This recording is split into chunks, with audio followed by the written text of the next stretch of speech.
So hello everyone, welcome back. हम previous chapter में क्या पढ़े थे कि हम हुक्स लॉ पढ़ रहे थे। तो अभी हम देखते हैं कि एप्लीकेशन ऑफ हुक्स लॉ क्या होता है। हम फर्स्ट केस देखते हैं। फर्स्ट केस हम लेते हैं एक रेक्टेंगुलर बार को which is subjected to a 3D stress. ये एक रेक्टेंगुलर बार है और 3D स्ट्रेसेस है यहाँ पर। उसके ऊपर है सिग्मा एक्स है, सिग्मा वाई है, सिग्मा जेड है। इसका लेंथ एल है, इसका ब्रेथ बी है और ये एच है। तो इसका वॉल्यूम कितना हो गया? L B into H.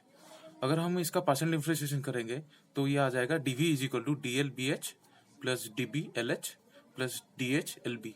ठीक है, तो इसको हम डिवाइड कर लेंगे वी से। तो हर एक कंपोनेंट को हम वी से डिवाइड कर लेंगे।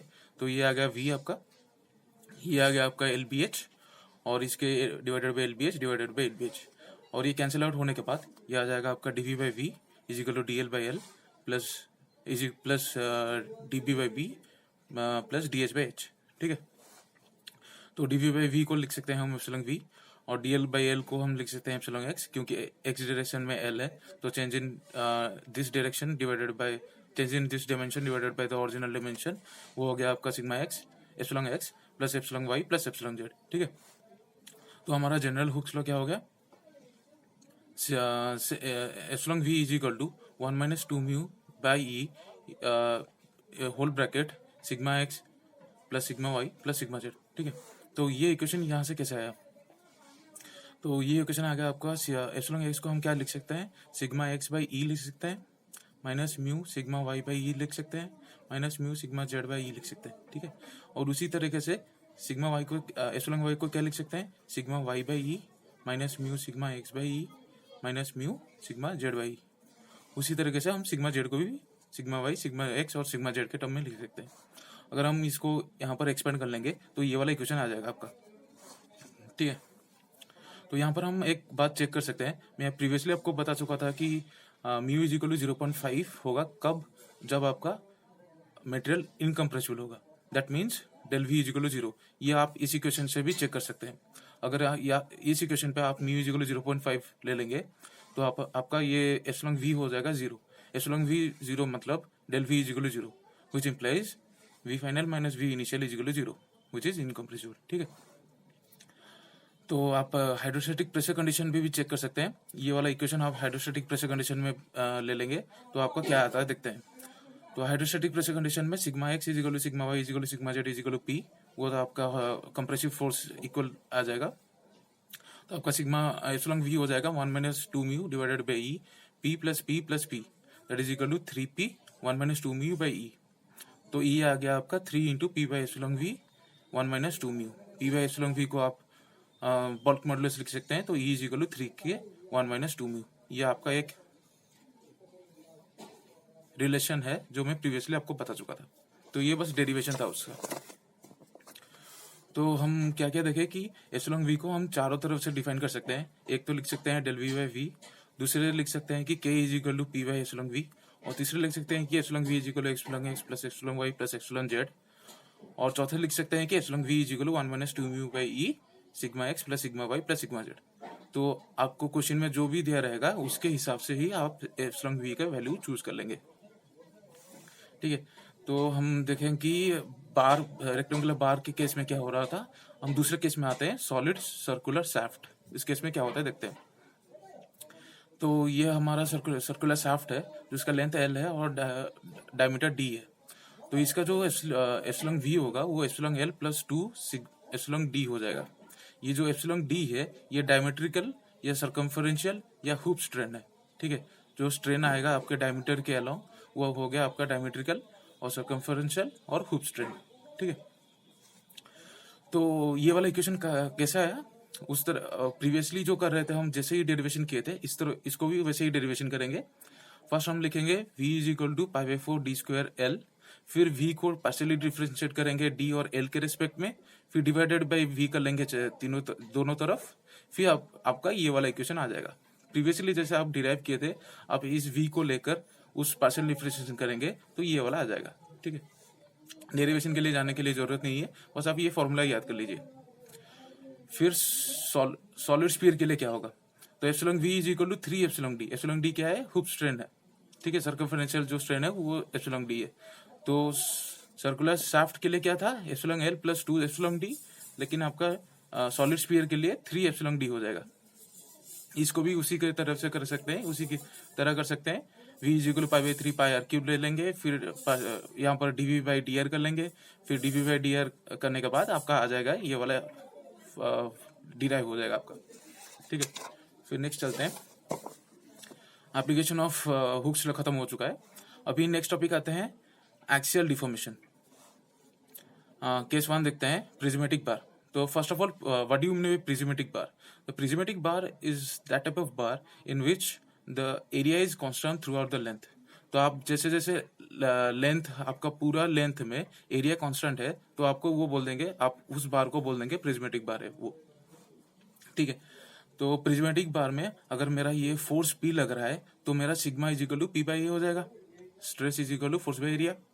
तो आपका जो स्ट्रेन हो जाएगा वो डेल एल बाई एल हो जाएगा। डेल एल है मेरा change in length divided by the original length. ठीक है, तो by Hooke's law sigma is equal to E epsilon, तो P by A is equal to E dot E into del L by L. ठीक है, तो del L is equal to P L by A E. तो P L को क्या लिख सकते हैं? पी एल को हम सिग्मा लिख सकते हैं, तो सिग्मा एल बाई ई। तो ये वाला जो फॉर्मूला हो गया, ये आपका पूरे क्वेश्चन में, सब क्वेश्चन में आएंगे, और ये वाला आपको याद करना है। ठीक है, इम्पोर्टेंट है। तो ये वाला जो फॉर्मूला है, इसको हम del L is equal to P L by A E direct put कर सकते हैं, लेकिन इसके लिए कुछ कंडीशन है। तो कंडीशन क्या क्या है इस फॉर्मूला को पुट करने के लिए? The member must be prismatic. Prismatic का मतलब क्या है कि आपको आपका लेंथ के along the total cross sectional area should be constant. ठीक है, फिर axial load should be constant along the length. ये वाला जो लेंथ के अलोंग, ये वाला जो एक ही फोर्स होना चाहिए। ये जो P है वो इस क्रॉस सेक्शन में भी P, इस क्रॉस सेक्शन में भी P, इस क्रॉस सेक्शन में भी P, तो हर एक क्रॉस सेक्शन में P लगना चाहिए। थर्ड क्राइटेरिया है कि material should follow the Hooke's law. ये तो होना ही है, लेकिन अगर नहीं हुआ तो ये sigma is equal to E epsilon आप नहीं डाल सकते, उसके लिए दूसरा फॉर्मूला आ जाएगा फिर। ठीक है, तो यहाँ पर देखते हैं कि दो टर्म्स होते हैं, एक है एक्सियल रिजिडिटी और एक है axial stiffness of the member. तो ये दो टर्म क्या होते हैं? एक्सियल स्टिफनेस जो है वो ए ई बाई एल हो जाता है, और एक्सियल रिजिडिटी जो है वो ए ई हो जाता है। ये ए ई यहाँ से जो ए ई निकलता है वो ही वाला हो जाता है एक्सियल रिजिडिटी। ठीक है,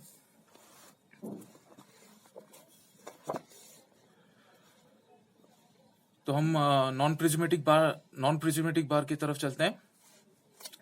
उस केस में फर्स्ट केस आ जाता है आपका स्टेप्ड बार। तो ये नॉन प्रिज्मेटिक बार है, तो यहाँ पर क्या है कि along the length the cross sectional area changes. तो यहाँ पर आप देख सकते हैं कि इसका क्रॉस सेक्शन एरिया बड़ा है कंपेयर टू दिस, एंड ये वाला सबसे बड़ा है। तो यहाँ पर हम डिफाइन करते हैं कि ये वाला आपका हो गया A1, E1, L1, ये वाला जो है बार। फिर ये वाला हो गया आपका A2, E2, L2, और इसके लिए A3, E3, L3। ठीक है, तो इसको आप सेपरेट कर लेंगे, इसको, इसको और इसको। तो ये वाला हो चुका है अभी हमारा प्रिज्मेटिक। तो हमारा मेन इंटेंशन है कि नॉन प्रिज्मेटिक बार को हम पार्ट वाइज डिवाइड करके ईच कंपोनेंट को हम प्रिज्मेटिक कर लेंगे। तो ये हो गया प्रिज्मेटिक, ये हो गया प्रिज्मेटिक, ये हो गया प्रिज्मेटिक। तो इसके लिए मैं del L is equal to P L by A E का फॉर्मूला लगा सकता हूँ अब।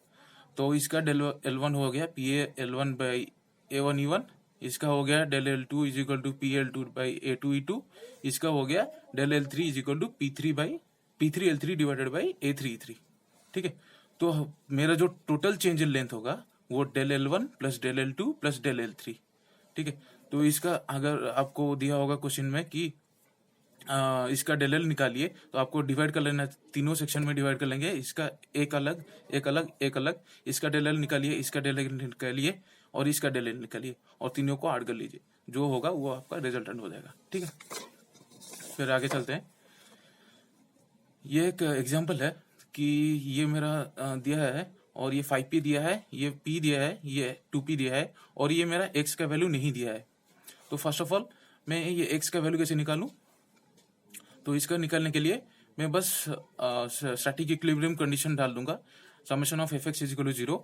तो ये इस तरफ है, ये इस तरफ है, ये इस तरफ है, तो 5p plus p plus 2p is equal to x। तो x का वैल्यू आ गया मेरा 8p। तो ये इस बार के लिए मैं अभी देखता हूँ कि क्या क्या होता है। अगर ये वाला को मैं डिवाइड कर लूँगा प्रिज्मेटिक में, तो ये मेरा बड़ा वाला आ गया और ये मेरा सबसे छोटा मिडिल वाला आ गया और ये मेरा छोटा वाला आ गया। तो यहाँ पर ये 5p है, तो यहाँ पर 5p आ जाएगा, और ये 5p अगर है तो यहाँ पर भी 5p आ जाएगा। तो लास्ट वाला फिर चलते हैं, लास्ट वाला पे ये टेंसाइल 2p है, तो बाहर के लिए 2p जाएगा और इसको बाहर के लिए 2p जाएगा। तो मिडिल वाला में कितना रहता है, तो आप ये वाला सेक्शन को देख लेंगे, ये वाला सेक्शन को देख लेंगे। ये वाला सेक्शन में इसके बाहर की तरफ 2p है और इसके यहाँ की तरफ 2p, यहाँ इसके तरफ p है और इसका बाहर की तरफ 2p है। तो यहाँ से हम देख सकते हैं कि अगर हम बैलेंस करते हैं इस रीजन पे, तो हमारा ये वाला आ जाएगा 3p और ये वाला आ जाएगा 3p। ठीक है, तो इसके लिए हम क्या लिख सकते हैं, del L is equal to, ये कंप्रेसिव फोर्स है तो -5p L divided by 4AE। Similarly इसके लिए 3p L by 2A by into E, plus इसके लिए 2p 2L divided by 8/2E। ठीक है, तो इसी की तरह से हम डेल एल निकाल देंगे। ठीक है, तो अभी हम चलते हैं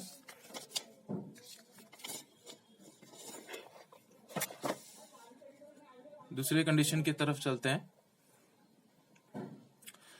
तो यह आ गया आपका सर्कुलर टैपर्ड बार केस 2। यह अभी भी हम नॉन प्रिज्मेटिक के अंडर है।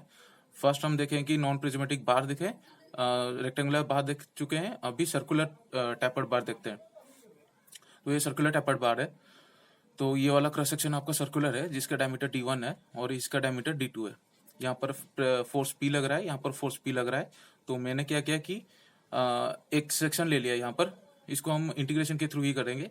तो मैंने एक x डिस्टेंस पे d1 से x डिस्टेंस पे एक सेक्शन ले लिया जिसका लेंथ है dx। तो ये मेरा टोटल लेंथ है l। तो ये वाला मुझे डायमीटर चाहिए, ये वाला डायमीटर मुझे चाहिए। तो ये डायमीटर को कैसे लिख सकता हूँ, dx is equal to d1 plus d2 minus d1 divided by l into X. ठीक है, तो इसको मैं क्या लिख सकता हूँ, ये वाला हो गया आपका d1।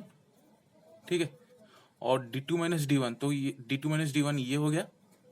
ठीक है,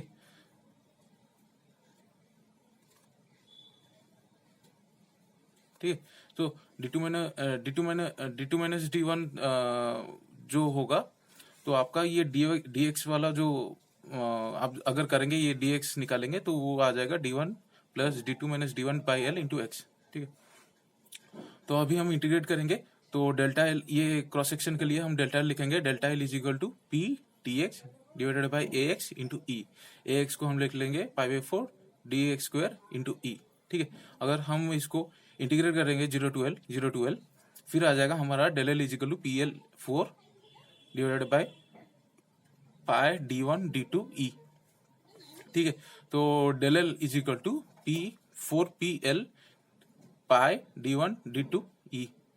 ठीक है, इसको याद करने के लिए और एक सिंपल तरीका है, del L is equal to आपका क्या इनिशियल इक्वेशन क्या होता है, PL/AE होता है।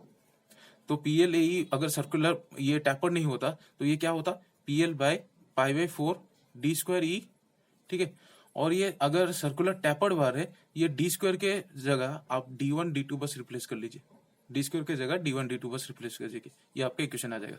ठीक है, अभी हम चलते हैं स्क्वायर टैपर्ड बार की तरफ। तो उसी तरीके से स्क्वायर टैपर्ड बार को आप इंटीग्रेट करके निकाल सकते हैं, लेकिन वो डेरिवेशन आपको याद करने के लिए जरूरत नहीं है।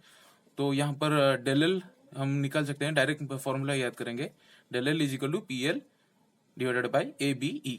ठीक है, फिर rectangular tapered bar with constant thickness, इसके लिए भी फॉर्मूला बस याद करेंगे, डेरिवेशन याद करने के लिए जरूरत नहीं है। तो del L is equal to PL B2 minus B1 TE ln B2 by B1। B1 क्या है, ये वाला जो है इसका डायमेंशन B1 है, और ये जो बिगर वाला है उसका डायमेंशन B2 है, और T क्या है, T आपका थिकनेस है। ठीक है, और E तो आप जानते ही यंग्स मॉडुलस है, तो ये वाला इक्वेशन आपका आ जाएगा।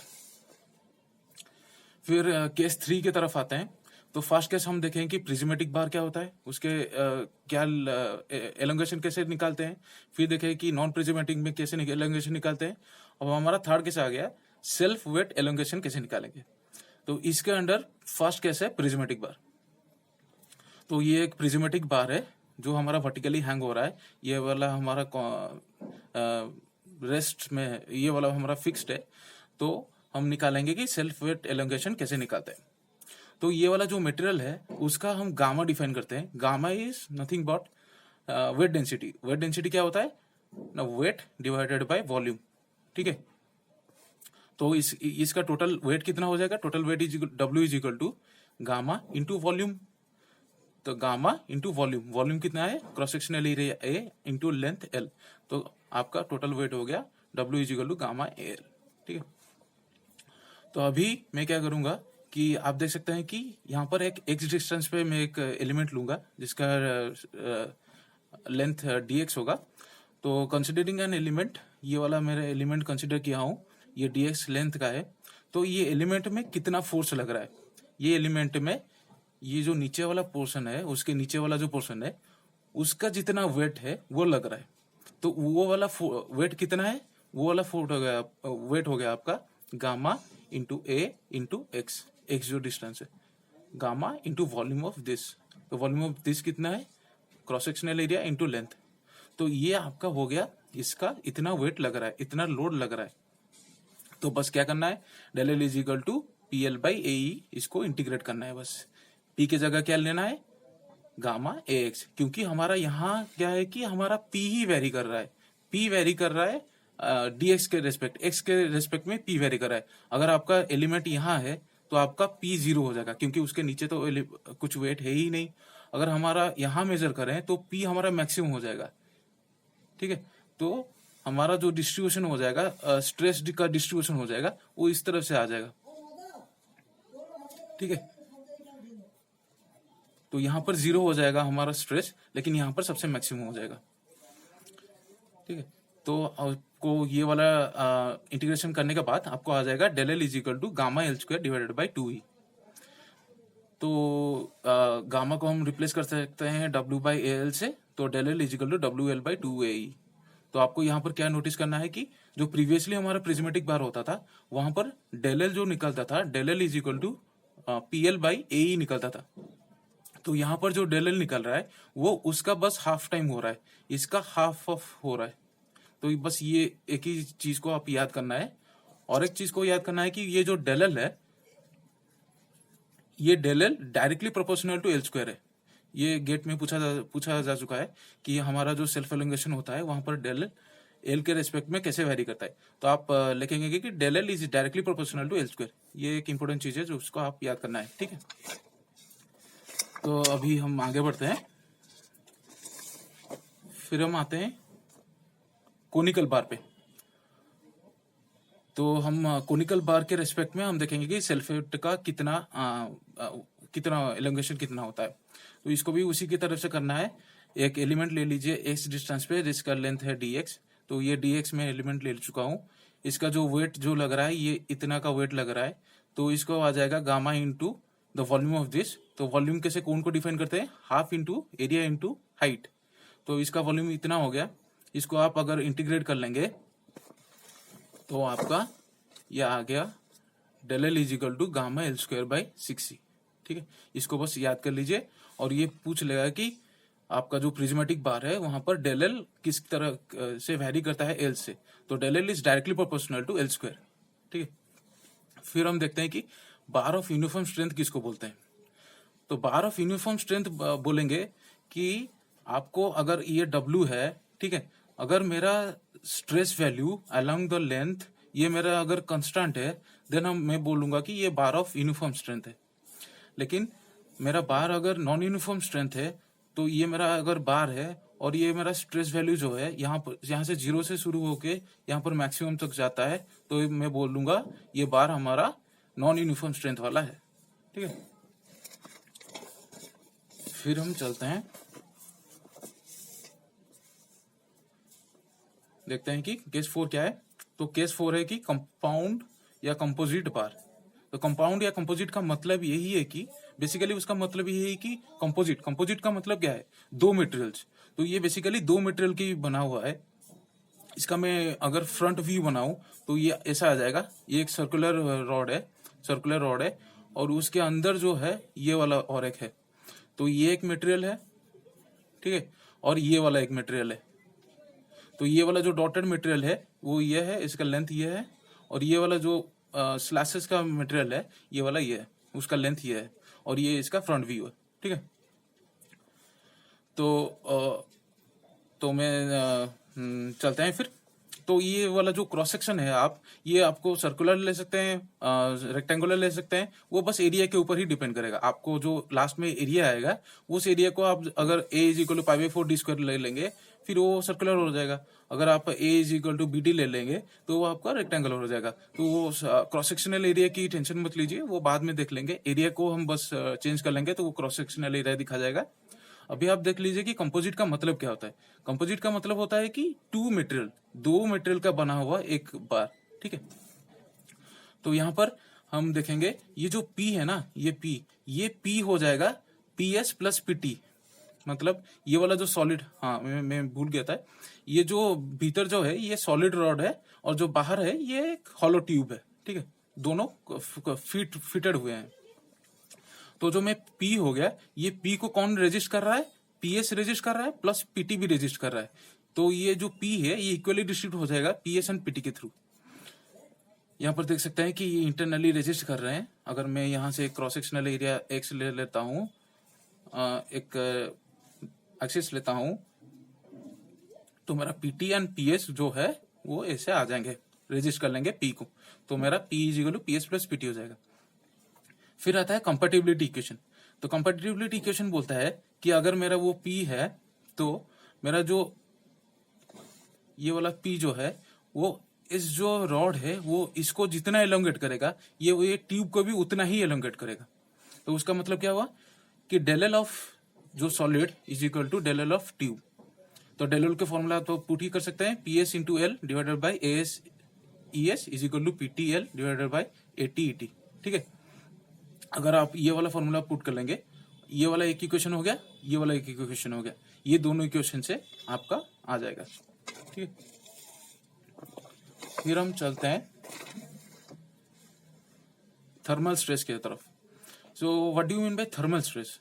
तो thermal stresses are the stresses generated because of the heat interaction. अगर मेरा एक रॉड है, अगर मैं इसको हीट कर रहा हूं और ये दोनों तरफ से फिक्स्ड है, अगर मैं इसको हीट कर रहा हूं, ठीक है, टेम्परेचर हीट कर रहा हूं इसको, तो ये एलोंगेट करने के लिए चाहेगा, लेकिन ये वाला तो फिक्स्ड है, तो ये इसके ऊपर स्ट्रेसेस जनरेट करेंगे। ये जो स्ट्रेसेस है ये हो जाता है आपका थर्मल स्ट्रेसेस, और इसको हम सेकेंडरी टाइप ऑफ स्ट्रेसेस लेते हैं क्योंकि ये डायरेक्टली स्ट्रेसेस नहीं जनरेट करता। अगर ये रॉड बस रहता और मैं बस हीट करता तो there will be no stress, it will elongate freely, ठीक है। अगर मेरा ये वाला फिक्स्ड है तब भी मेरा आ जाता है थर्मल स्ट्रेस, तो इसीलिए हम उसको बोलते हैं सेकेंडरी टाइप ऑफ स्ट्रेस।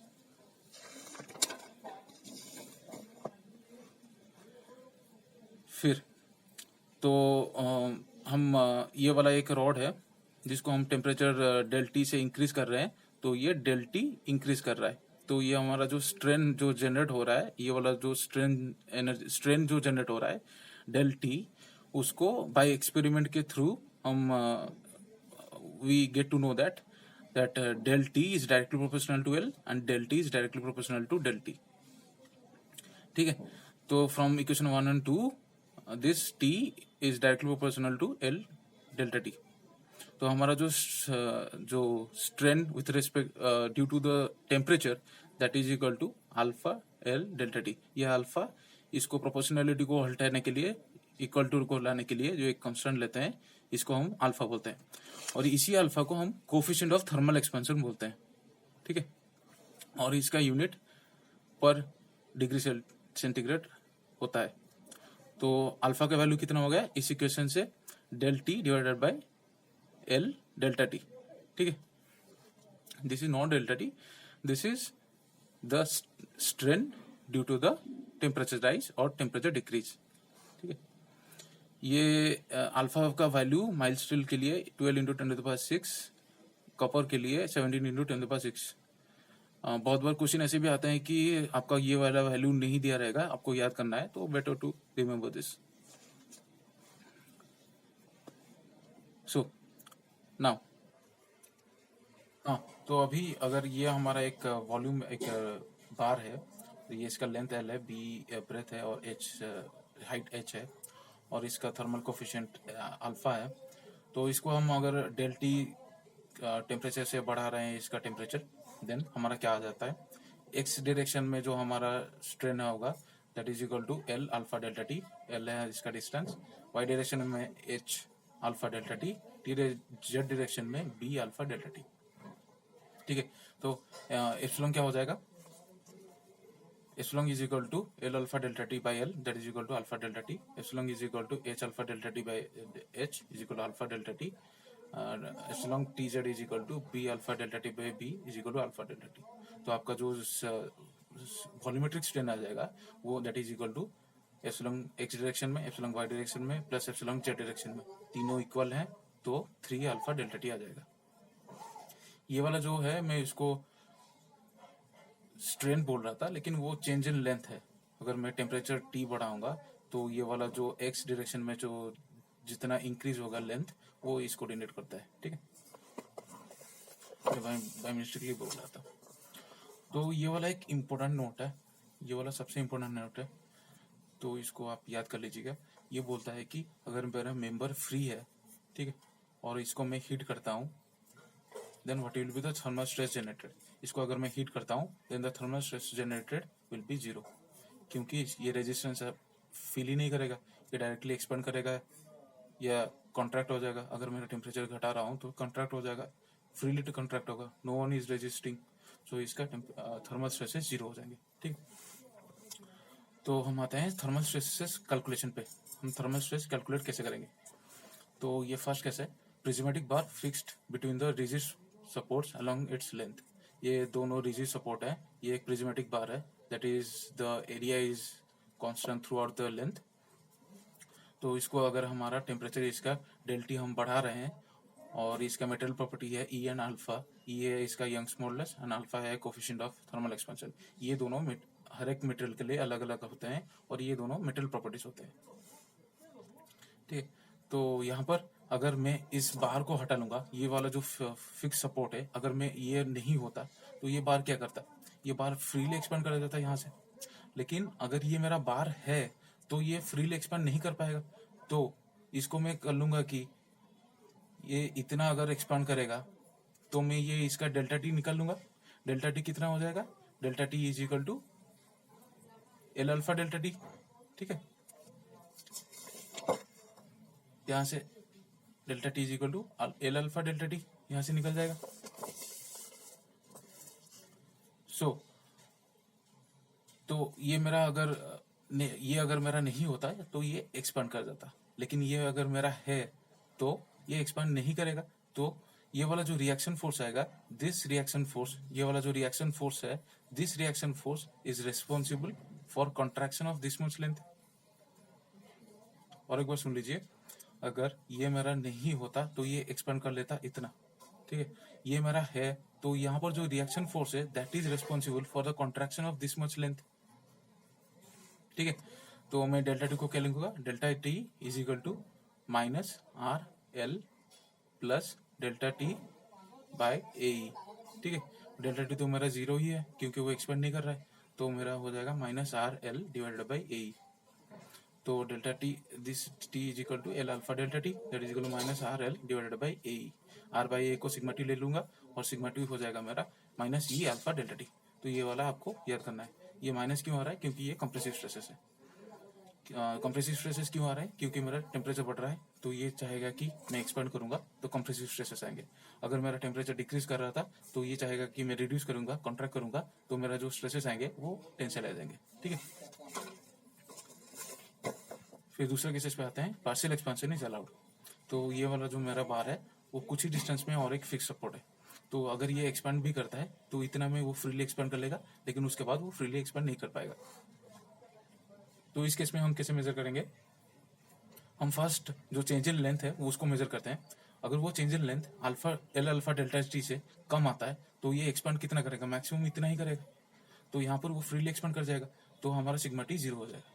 लेकिन अगर मेरा जो चेंज इन लेंथ है वो मेरा एल अल्फा टी ये वाला जो लेंथ है, ये अगर मेरा छोटा पड़ जाता है एल अल्फा डेल्टा चीज़ें, मैं अगर इसको डेल्टा टी देता हूँ और ये एक्सपेंड करता है एल अल्फा डेल्टा टी, अगर ये वाला बड़ा हो जाता है इससे, तो मेरा स्ट्रेसेस जनरेट हो जाएगा। वो स्ट्रेसेस को कैसे लिखूंगा, L alpha delta T minus this is equal to minus R by A L divided by E. इसको सॉल्व करेंगे तो ये आ जाएगा। ठीक है, फिर आते हैं केस नंबर 2 पे। ये एक circular plate is fixed from all the four sides. ये एक सर्कुलर प्लेट है जहाँ पर ये फिक्स्ड है from all the four sides. तो इसका साइड का लेंथ है ए और इसका मेटल प्रॉपर्टी है ई अल्फा म्यू, एंड ये इसको हम डेल्टा टी इंक्रीज कर रहे हैं। अगर ये फिक्स्ड है तो दोनों तरफ से कंप्रेसिव फोर्स ये एक्सपीरियंस करेगा, सिग्मा एक्स सिग्मा वाई। ठीक है, और due to the symmetry sigma X is equal to sigma Y is equal to sigma. So the compression along x direction is equal to s along x is equal to del a by a is equal to sigma x by e minus mu sigma y by e minus mu sigma z by e। इसको हम एक square plate की तरह consider कर रहे हैं, तो हम इसको प्लेन मान के चल रहे हैं, तो हम इस टर्म को नेग्लेक्ट कर लेंगे। ठीक, तो delta A by A is equal to minus sigma by E minus mu minus sigma by E, ये माइनस सिग्मा लेंगे क्योंकि ये कंप्रेसिव फोर्सेस है। तो इसको लेने के बाद आपका आ जाएगा फाइनल इक्वेशन ये, sigma is equal to minus E alpha delta T divided by 1 minus mu. ठीक है, ये केस 3 है। A cube is constant from all the 6 sides. तो 6 साइड से ये कांस्टेंट है, तो कंप्रेशन इन एक्स डायरेक्शन आप ले लेंगे, sigma x epsilon x is equal to del A by A is equal to this much, तो आप इसको निकाल सकते हैं। ठीक है, तो sigma is equal to minus E alpha delta T divided by 1 minus 2 mu. तो ये आ गया आपका थर्मल एनालिसिस इन कंपोजिट बार।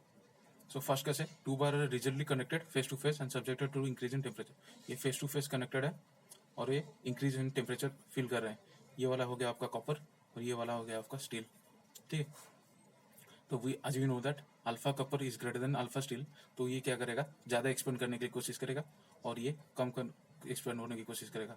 लेकिन ये कंपोजिट बार है तो ये इसको कनेक्टेड है, तो अब मान लीजिए कि ये फेविकल की तरह कनेक्टेड है, तो ये क्या होंगे कि ये जितना भी एक्सपेंड होगा वो इतना ही एक्सपेंड होगा, ये इतना भी एक्सपेंड होगा। तो अगर ये इतना ही एक्सपेंड हो रहा है तो अल्टीमेटली इतना ही एक्सपेंड हो रहा है, तो ये कंप्रेसिव फोर्स एक्सपीरियंस करेगा और ये टेंसाइल फोर्स एक्सपीरियंस करेगा।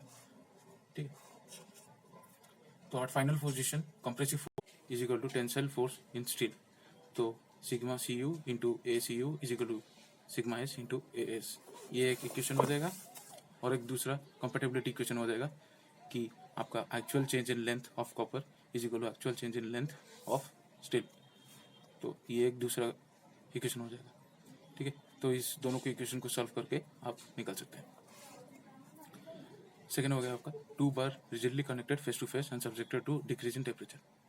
तो ये आपका हो गया था increase in temperature, now it is decrease in temperature. तो डिक्रीज इन टेम्परेचर में क्या होगा, तो जो ये कॉपर ये ज़्यादा डिक्रीज करने की कोशिश करेगा और ये स्टील कम डिक्रीज करने की कोशिश करेगा, लेकिन वो कंपोजिट है तो वो एक ही डिस्टेंस कर सकते हैं डिक्रीज।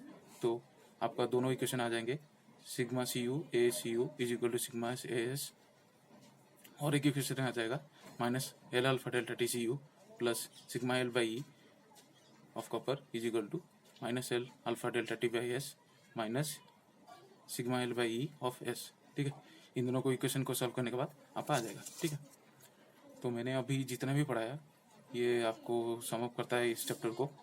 इसी के चैप्टर्स के इसी कंसेप्ट के थ्रू ही आपको क्वेश्चन आएंगे, और आपको एक शॉर्ट नोट बनाना है और जहाँ पर आप पूरा फॉर्मूला लिख लेंगे और उसको बस रटना है, और बहुत थोड़ा कॉन्सेप्ट है इसमें, उसको देख लीजिएगा और फिर आपका गेट की प्रिपरेशन हो जाएगा।